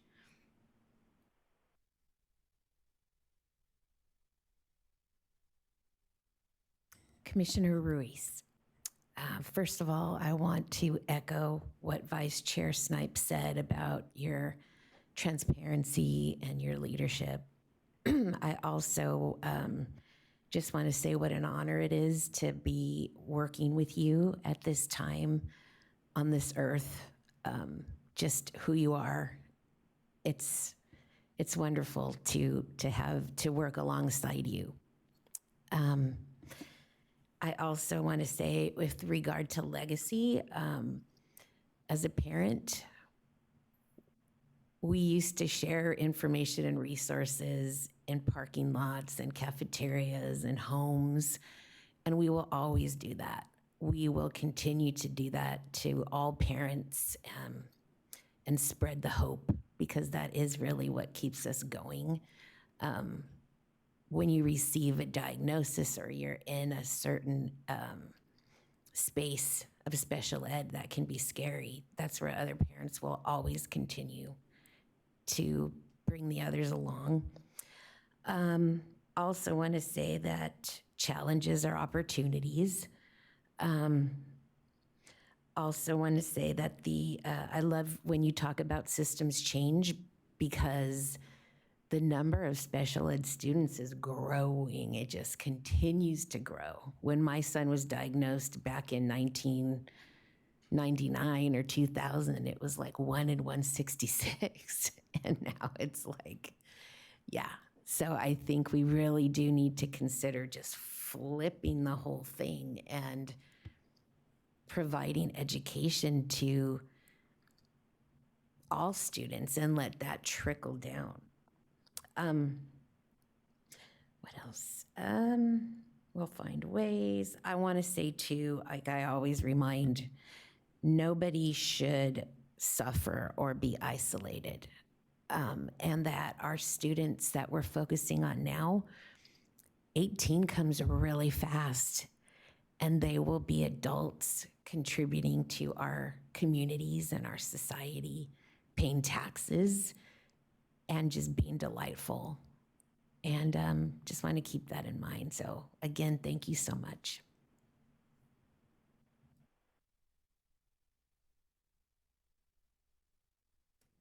Commissioner Scott,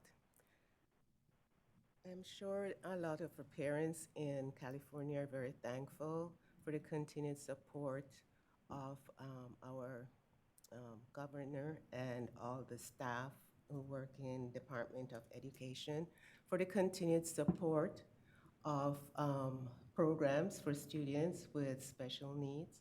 And IDA has come a long way during the 50 years. There have been changes. I've spoken to parents who did not have the same services and have seen the progress, and we are all very thankful for it.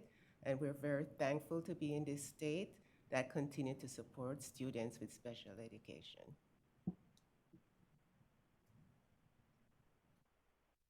Commissioner Hamilton? Thank you. I just also wanted to express my appreciation. I got emotional with your presentation too, because of the gratitude I have now during these scary times to be in California and to have strong, compassionate leadership like you, who will continue to fight for our kids, our students, and to do right by them despite what's going on a federal and more global level. So thank you, Dr. Heenan.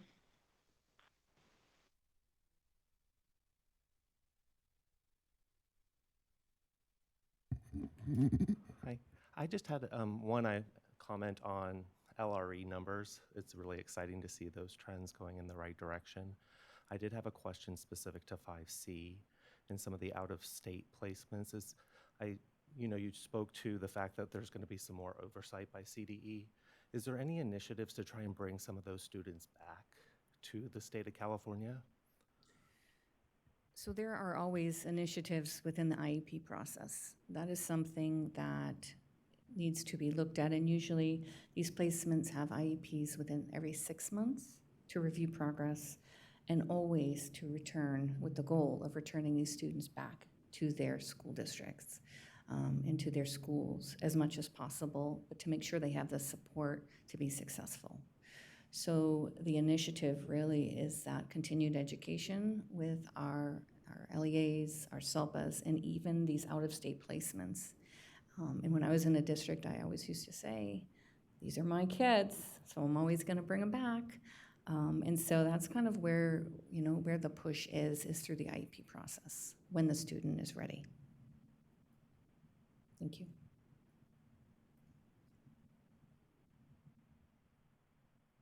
Any other comments? Commissioner Graff?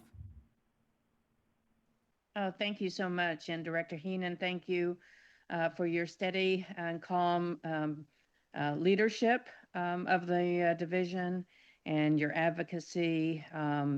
And you're right, we've made a lot of progress. I'm going to share my age because I was involved in the field prior to 94-142. So you can do the math. It was a long time ago when many of our children. I actually sent children to institutions, which was because we had no other alternative. So I have seen a lot of progress, and now am pleased to be on the board of an inclusive school. So I know the history. But again, thank you for your leadership. I am aware nationally in terms of organizations writing letters to the Department of Education. I believe there are over 500 different organizations that have signed letters.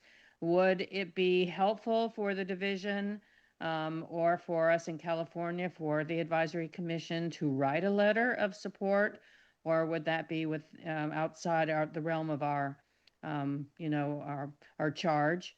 That's something that maybe we can talk about.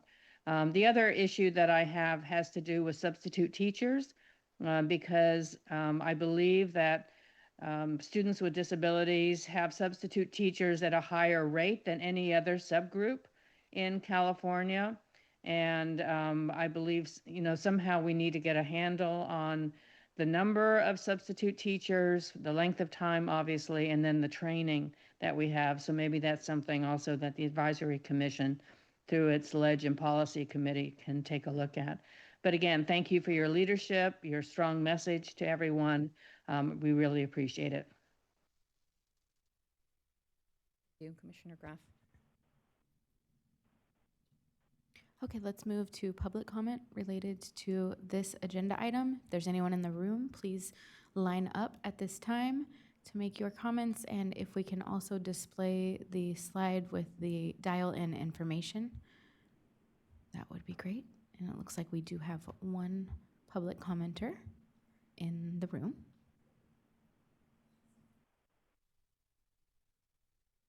Hi, Kara Shikoski. I'm representing SECO today, and I just wanted to say this on behalf of SECO. Dr. Heenan, we really appreciate your leadership during these uncertain times. Your willingness to speak directly to some of the challenges that we're facing is appreciated, as is your encouragement for us to stay the course. Thank you.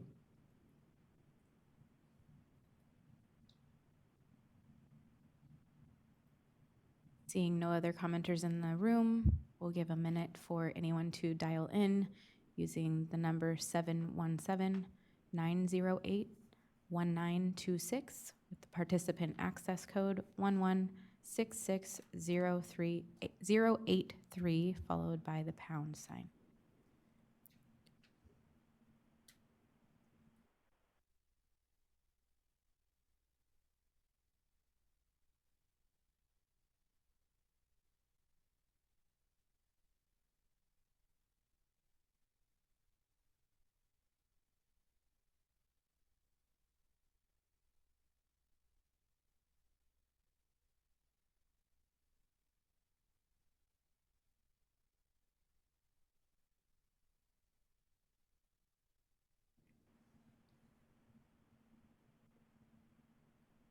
Seeing no callers online either, I do want to note that we are a little bit over time, but that's okay because we will be making up time in these next couple of agenda items.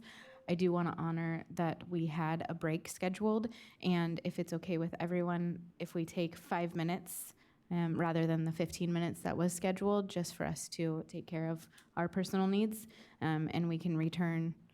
Oh my gosh, it's 10:47 plus 5, 10:52. This is the best day for math. We'll see everyone back at 10:52.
Welcome back. Thank you for that short break. I hope everyone got what they needed taken care of. We're going to move into item 11 now, which is our Operations and Planning Committee study session. We don't have a whole lot to discuss during this time.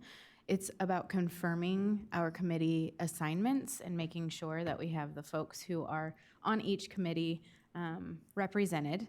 We had talked at our last meeting about what we want to have as an official committee and what we want to have as just an underlying theme throughout all of our committees. And so the committees and assignments that I share with you all now is based on that last conversation that we had. And you'll also notice that there is a chair and a co-chair of each committee, but also an alternate, because we understand that we've all got very busy lives, that we may not be able to make it to all of our meetings, and we want to make sure that there's proper representation for each committee at our meetings. And so you'll hear 3 names for each.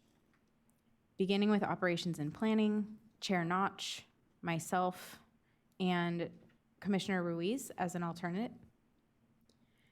For Legislative and Policy Committee, we've got Commissioner Graff, Commissioner Sorter, and Commissioner Wilkins as the alternate. For our Elections Committee, we have Commissioner Liu, Commissioner Scott, and Commissioner Lopez as our alternate. And then for the Impact Award, we have Commissioner Michaud, Commissioner Hamilton, and Commissioner Oyakawa.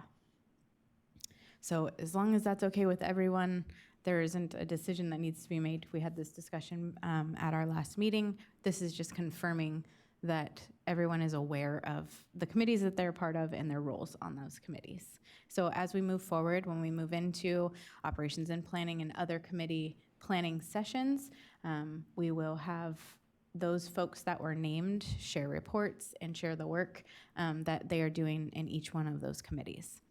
And speaking of that, we want to allow some time now for Commissioner Michaud and Commissioner Hamilton to share updates on the Impact Award.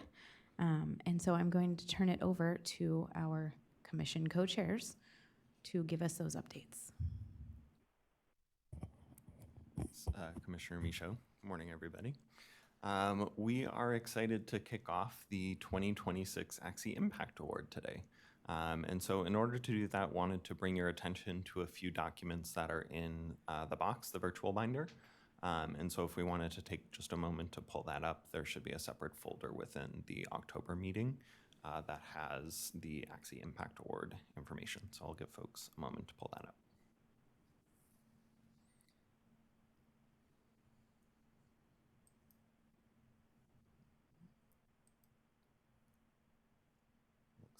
Folks are there. So wanted to go through each one of these documents, and so we'll start with the draft application. And so I can't remember what I titled that, but I believe it is Draft 2026 ACSE Impact Award application. So we made some changes for the 2026 application. Those are in red. And so I wanted to go through those today. The idea is that we will vote to approve that so we can move forward with getting this out to the field. And so we changed all the dates to 25-26 or 2026, depending on the part of the application. We added 2 questions to the application. First is what you would do, or what the program would do with the money, and then a 2 to 3 sentence summary of the program based on our conversation that we had a couple meetings ago. We added a note encouraging the use of multimedia applications, and then also added the note that incomplete applications will not be able to be scored, also per our last conversation. And then we changed components of the rubric, the last 2, that is to make those aligned with the updated rubric that we had put in place last year. So those are the changes to the application that we are proposing this year. And those are all in red in the document. And so I do have a related question for folks, but before we get there, any clarifying questions around some of the changes that we're proposing? I don't know if 5B reflects like what we redid with our goals, because like it still lists community schools, and I think we took that one out and kind of changed some of those priority areas. So that just might need to be re-updated to reflect that. Yes, that is actually the larger question I'm going to ask that we'll discuss in a couple minutes. Because yes, agreed.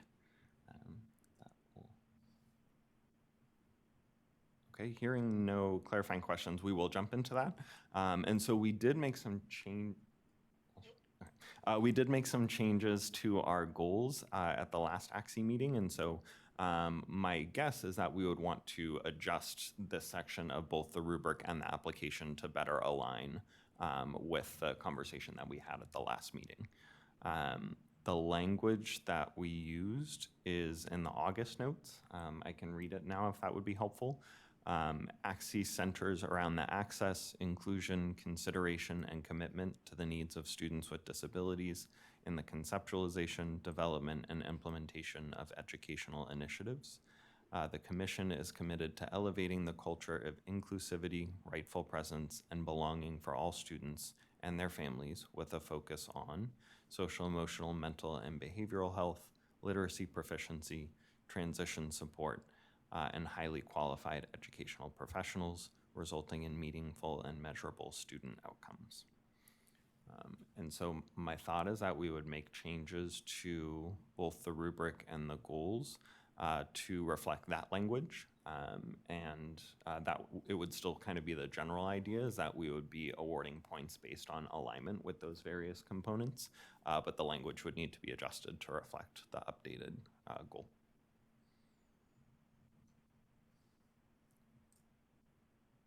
I think it would be a good idea to do that. And with that, addressing 5B and then specifically around community schools, as you'd mentioned, we did talk about just whether that was something that we wanted to call out specifically anymore. So when I'm looking at this, the other 4 sub-bullets within 5B are still well aligned to the priority areas that we identified. So I would say we may just go with those 4 and potentially consider changing language in 5BE to literacy proficiency, and just take a look at those headliners in our priorities to make sure that the language is almost exact. But I do think that we could go with those 4 since those are the areas that we had also agreed on. I think my question to everyone is whether or not we want to include the highly qualified professional in there, just noting what this award is for and what the work is for, or whether it would be appropriate to leave that out of this particular item.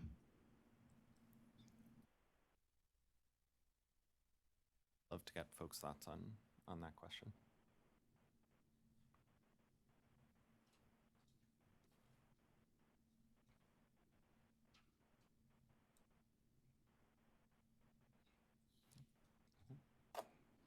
That certainly makes sense to me, and so the updated language around number 5 would then 5, the black text would stay the same, 5A would stay the same, and then 5B we would remove the specific call out for community schools, and then make a couple like language changes, for example, changing literacy to literacy proficiency to align with the updated ACSE language.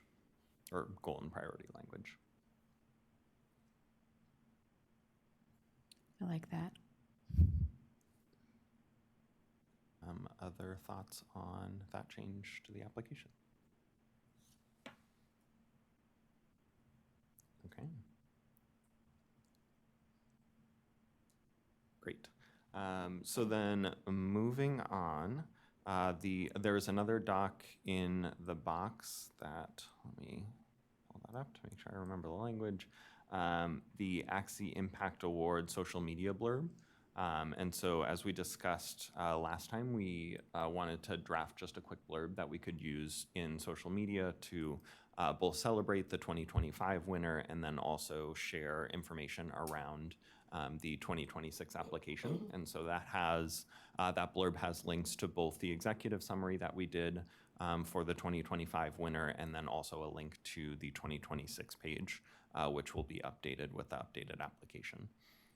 My ask of commissioners is that on November 1st, which is the day that we had agreed that the application will go live, we all copy that blurb and post it on whatever social media makes sense for you, LinkedIn, Instagram, whatever makes sense, to celebrate our 2025 winner, and then draw attention to the 2026 application. And so I would ask that of commissioners, and then also our partners in the work, self-administrators of California and the California County Superintendents. Okay. I think I might have a question just in regard to how else we might be able to get that type of a social media blast out through CDE outlets. And so we'll just have to follow up with our CDE partners to see how that process works. Yeah, and my thought is that we would continue doing what we had done for the Impact Award last year, and so the application would get blasted out through the CDE listserv, and then also through our partners listservs, and then the social media would be sort of in addition to those existing structures. Sorry to jump in, but nobody sees me. So I just wanted to, I'm curious if we could have a visual to go along with that social media blurb, whether it be an image, an approved image from the program winner, or I know this would be a different ask, but if part of the video production could include a short, like a snippet kind of video. I just feel like social media posts are much more impactful with a visual. Yep. That's a great call out.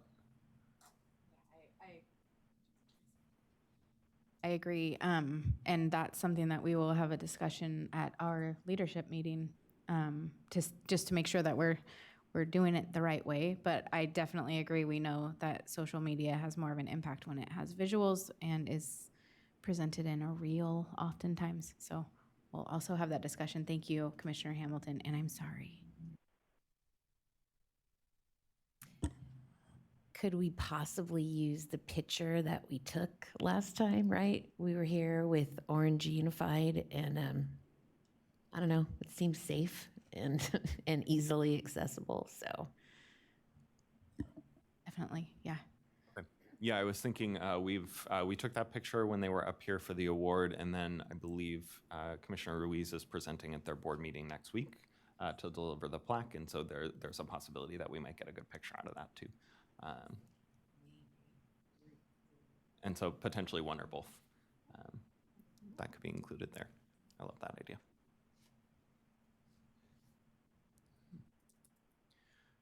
Okay. I will work with Denise to get the blurb sent out and a reminder on November 1st, so that folks have that kind of easily accessible at the top of their inbox with that reminder to post. The last document in the box is the scoring rubric. And so we will make a related change based on the change that's being made to the application component 5. Not a substantive change, but more just aligning the language with the new priority and goal. And so that work is not done in the box document, but will be done before we get to scoring.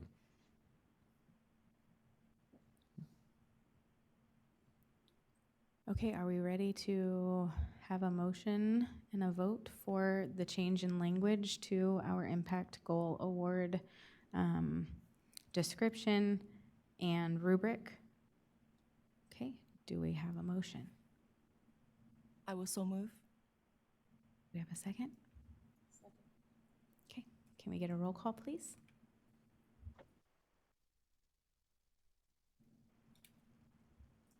Vice Chair Snipes, Yes. Commissioner Graff, Yes. Commissioner Hamilton, Yes. Commissioner Liu, Yes. Commissioner Michaud, Yes. Commissioner Ruiz, Yes. Commissioner Scott, Yes. Commissioner Wilkins, Yes. Commissioner Feimer. Yes. Okay. So then, quickly reviewing next steps, we'll make those quick language changes to the application and the scoring rubric, and we'll send that over to Denise to add into the website so that the website link has the most updated application. We'll get pictures from Commissioner Ruiz and when the program presented in June, and add that to the social media blurb and send a reminder out on November 1st to folks to post that. And then, as always, thank you to Co-Chair Hamilton and to our wonderful partners, SELP Administrators of California and California County Superintendents for their ongoing partnership with this award. We're excited to kick off the 2026 version.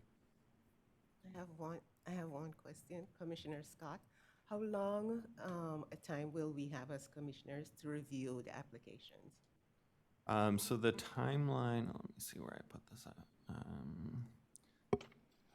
The application will go out on November 1st and be due on January 30th.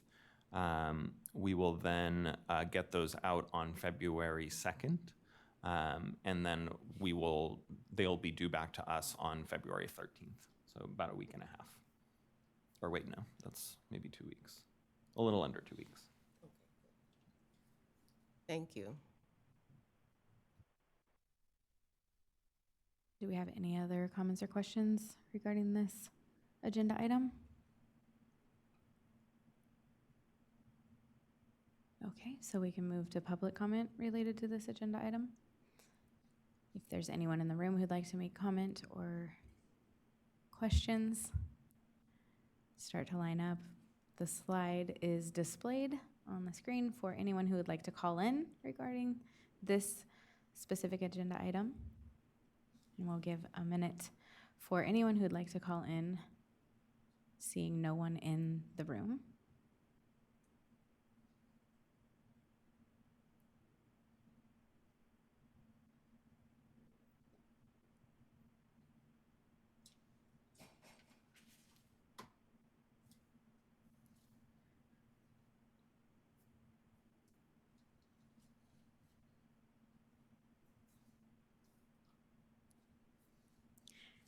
All right, seeing no comments online either, we are going to go ahead and move forward into our next item, which is Policy and Legislation Committee study session.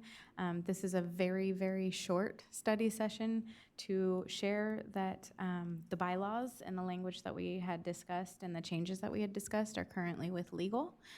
We don't have any updates on that, other than they're being reviewed at this time. And let me just check my notes to make sure that that is really it in this agenda item specifically. So yeah, we hope to have that finalized language by February and share those updates and have all of that finalized. Other than that, for policy and legislation, we have nothing further.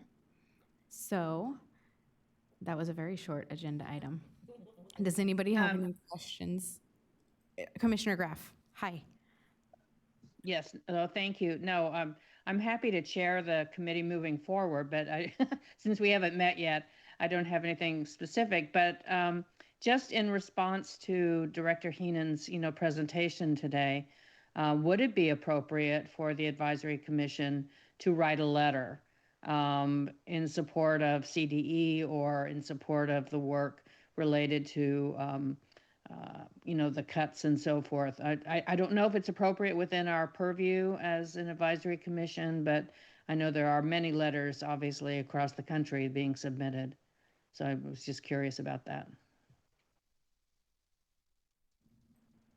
That's a fantastic question. Dr. Heenan, do you have any response to that?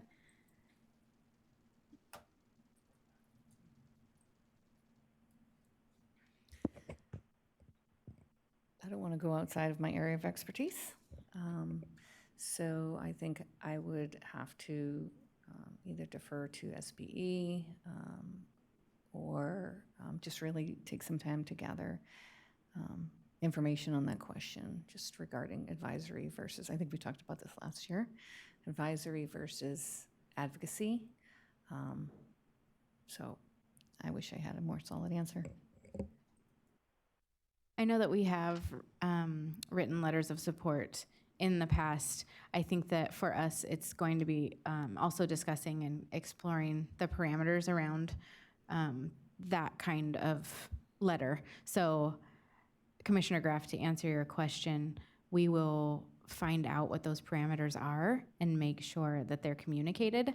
And in the meantime, make sure that the commission is aware of any of those opportunities that we might have and move forward within our purview. Sounds good. Thank you so much.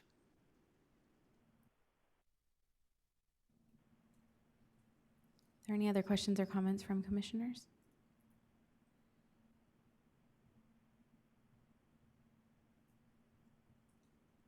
Seeing none, we can move forward into public comment, starting with commenters in the room.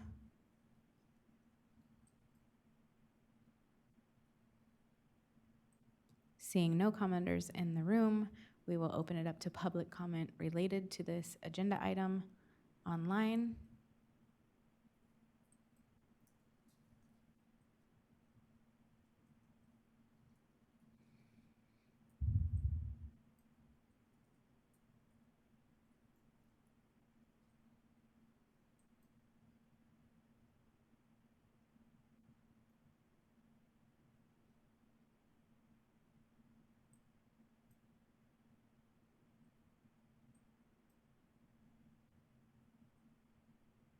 Seeing no callers online, we will move forward into item 13, which is going to be agenda building. And that's our opportunity to bring forward any presentations, organizations, anyone that we might want to hear from in our upcoming meetings. And for us, that's February. So we're gonna have quite a break here. So I'm gonna open it up now to anyone to share any updates they may want to receive at that February meeting. Also noting that Commissioner Graff had mentioned at our last meeting the potential for focusing on transition during this February meeting. So thinking about if you have any connections or any contacts related to transition, that's kind of the time of year where transition discussions really start to ramp up. So keeping that in your mind as well. Also knowing that there's lots of valuable information that we're going to want to bring in during that time. So I'm gonna open it up to everyone. I have noted that we'd love to hear an update from the CDE Assessment Division related to the State Board report that we had earlier. Also hearing about those reading and literacy options for deaf and hard of hearing and visually impaired students. And then opening it up now to any other suggestions that commissioners might have. Commissioner Scott, I still would like to hear from the Regional Center because they do provide a lot of services to our students. And also, how is all the changes in Washington and all the new laws, how is it affecting their services? This is Commissioner Liu. I agree with Commissioner Scott. I think I would like to hear those updates. And then in addition, on a separate issue is that in the presentation that we got yesterday in regards to the 50th anniversary of IDEA, our commission noticed that some of the performance indicators were severely below target. The ones such as, I think, 15 and 16, which is resolution session and mediation. So I believe that there are certain factors that might be hindering those numbers from hitting the target. From 44% to 4% is just incredible. So if we can have an update on what's going on with the Office of Administrative Hearing, that would be great to see what they can do about improving those numbers. Thank you. Noted. Commissioner Ruiz, I know that you have a connection to FECs and parent training organizations. I do. Yes, I will be in contact with the definitely the parent training and information centers, and then possibly because Seeds of Partnership has been here, we've had the overall FEC present, but perhaps individual FECs can come and do that. So that will be my next mission. And that really aligns with our discussion that we've had about elevating the voices in the field and the voices of experience. And so I think that we could definitely have some folks that are doing some good work come and share with us what that looks like. And you've got quite the connection, so we'll lean on you for that. Commissioner Michaud, I would second the request for assessment presentation, and then also around the indicators that Commissioner Liu had shared. And then we will need a block on Wednesday for the ACSE Impact Award, because we'll bring the 3 finalists for discussion and vote.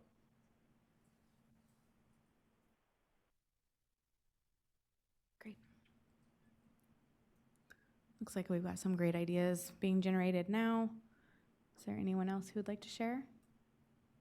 I mean, just in terms of what Commissioner Liu had said, in terms of indicators that we're kind of below target on, would be the C to B transition, and maybe even having DDS come and talk a little bit about what that looks like and how that's being supported between between LEAs and regional centers and CDE and DDS.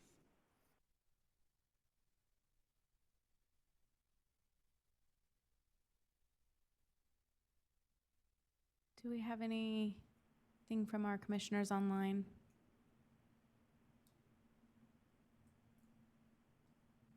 Okay. We do have quite a bit of time between now and our next meeting, knowing that folks are very, very busy, and the people that we're asking to come and present oftentimes are doing all kinds of things. We want to make sure that we're getting on top of it, but if you do have any ideas or suggestions that come up, make sure to email Chair Notch and myself, and we will do our best. And we may be reaching out to some of you for specific contexts for some of these folks that we'd like to have present at the February meeting. If there are no more questions or comments from commissioners, we can open this agenda item to public comment, beginning with public comment in the room.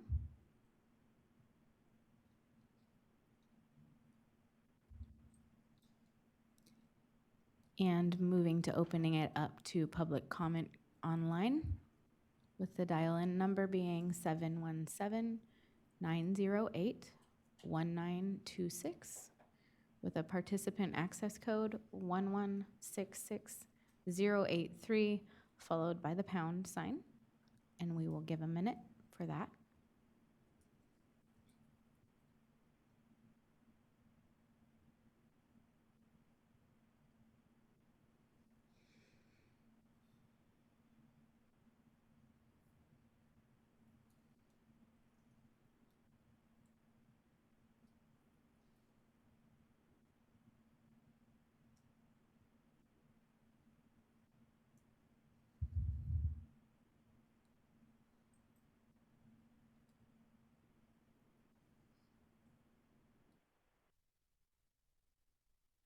Caller ending in 7407. If comfortable, please state your name and affiliation. You'll have exactly 1 minute.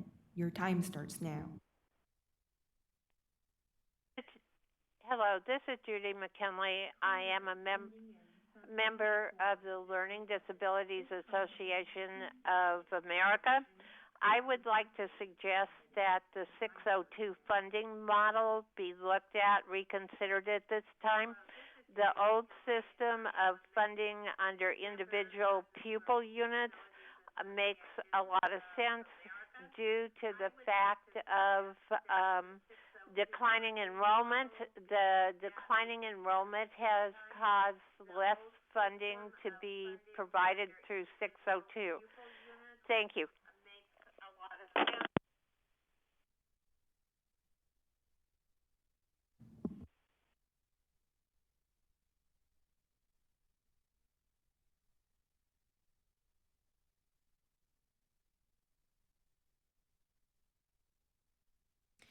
Seeing no other callers, I want to note that we do have quite a break between now and our general public comment. And knowing that folks may have planned their day around calling in, I'd like to propose that we take a break until that agenda item at 12:15, just to make sure that anyone who had planned prior to call in during that time is able to do that. So if we can just take a break now, it's 11:25, and we can come back at 12:15 to finish out our day with general public comment. That's what we will do. We will see everyone back here at 12:15.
All right, welcome back. Thank you for that break. I hope everyone had a good one and maybe answered a few emails.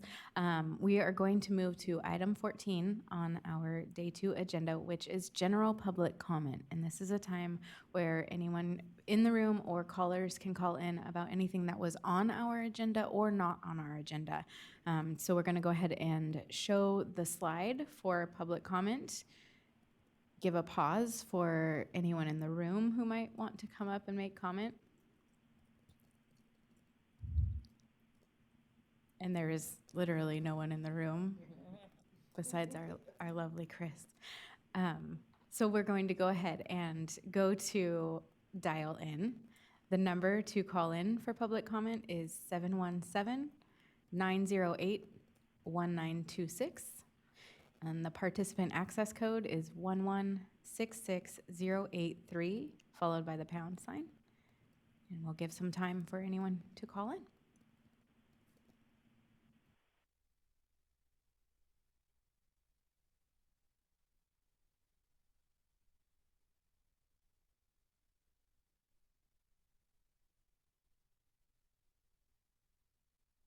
Caller ending in 4250. If comfortable, please state your name and affiliation. You will have exactly 1 minute. Your time starts now.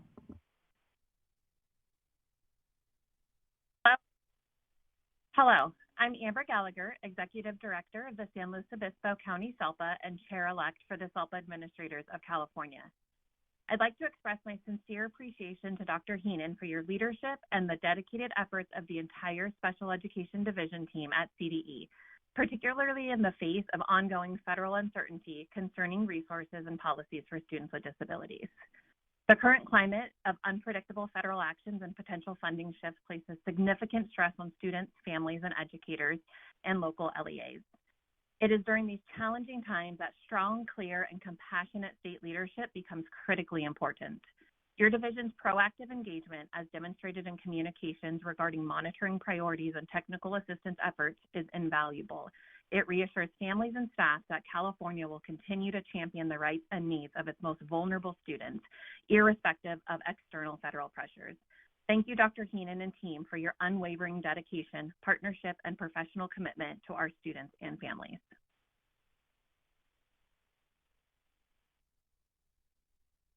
Thank you.